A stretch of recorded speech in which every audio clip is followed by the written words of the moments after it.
It was supposed to be a normal morning exercise until billionaire Ethan Caldwell found a teenage girl unconscious on a park bench with 3 infants wrapped in thin blankets beside her.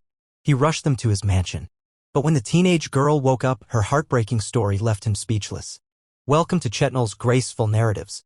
If you're new here, please like, share, and subscribe for more inspiring real-life stories. Ethan Caldwell was one of the richest men in the city. His mansion had over 20 rooms, but none of them were filled with laughter. He lived alone. Every morning, before sunrise, he jogged through a nearby park. The quietness calmed him. The birds sang, the wind whispered through the trees, and his thoughts wandered freely. But on that morning, something unusual caught his eye. At first, he thought it was just a pile of discarded blankets on a wooden bench beneath an oak tree. But the blankets moved. Ethan stepped closer. His heart beat faster. Lying there was a girl, no older than 7-10, her face pale. Next to her were 3 infants, wrapped up in blankets. They were crying softly, shivering, their cheeks wet with tears. He froze. His mind raced. Call the police? Wait for help? But when one of the babies started coughing, Ethan didn't hesitate.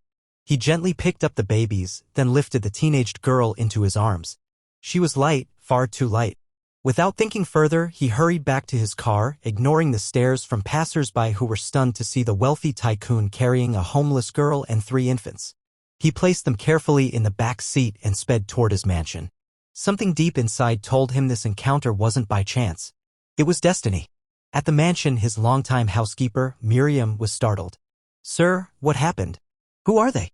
"No time to explain," Ethan said. "Get warm water, blankets, and call the doctor now." Miriam helped settle the girl on the living room couch and placed the babies near the fireplace. She fed them warm milk while Ethan held one, his expression a mix of concern and disbelief. "They're starving," Miriam said softly. "I found them like this in the park," Ethan replied. Soon, Dr. Jacobs arrived.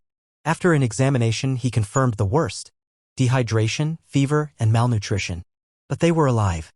"She needs food, rest, and care," the doctor said. "The babies, too. They're underweight but stable." Ethan ordered rooms to be prepared for them. "I don't know who they are," he admitted, "but they're safe now. That's all that matters."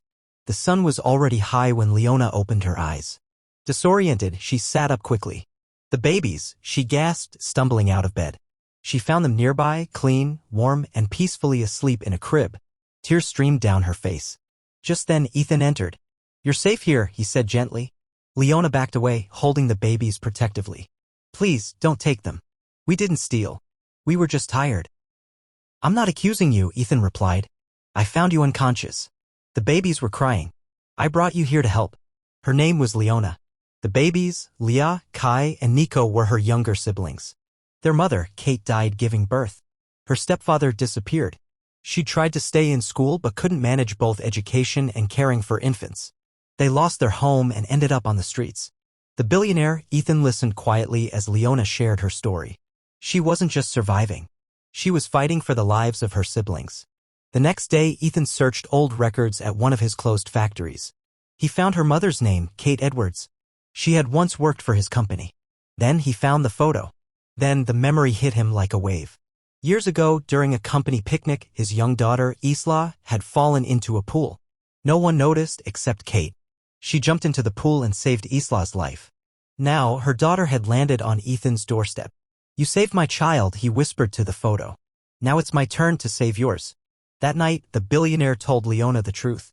She wept silently as he spoke of her mother's bravery and his daughter's tragic death years later. Pain met pain. Silence carried understanding.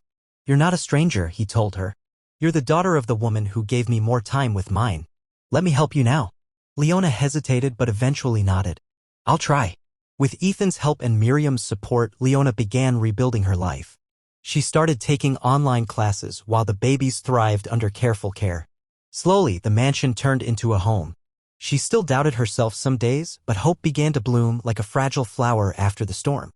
One quiet afternoon, Leona walked into the living room with a trembling hand and gave Ethan a small piece of paper. It was her admission letter. "Congratulations," it read. "You've been accepted to the University of Selton to study Bachelor of Social Work."